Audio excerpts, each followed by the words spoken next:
നീ ഹോസ്പിറ്റലിൽ പോകാൻ റെഡിയാവാ. പോണം. എന്നെ നിങ്ങളിപ്പോ ഭയക്കുന്നുണ്ടല്ലേ? ഹോസ്പിറ്റലിൽ പോണെന്ന് എന്ത് അവകാശത്തിലാ പറയുന്നത്?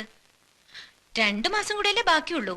അതുവരെ ഒന്നിനും ഇതൊരു തടസ്സമാവില്ല. 7ാം മാസം വരെ സെക്ഷൽ റിലേഷന് പ്രഗ്നൻസി ഒരു പ്രശ്നമാവില്ലെന്ന് ഇവിടെ ഒരു മാഗസിനിൽ വായിച്ചു. ആദ്യ കുർബാന കൈകൊണ്ടിട്ടുള്ള സത്യക്രിസ്ത്യാനികള് ആഘോഷനെ കുറിച്ച് ചിന്തിക്കുന്ന പോലും മഹാപാവാ. ആ പിന്നെ അയ്യർ സാർ വിളിച്ചിരുന്നു. സണ്ണിച്ചൻ വന്ന് അങ്ങോട്ട് വിളിക്കാൻ പറഞ്ഞു.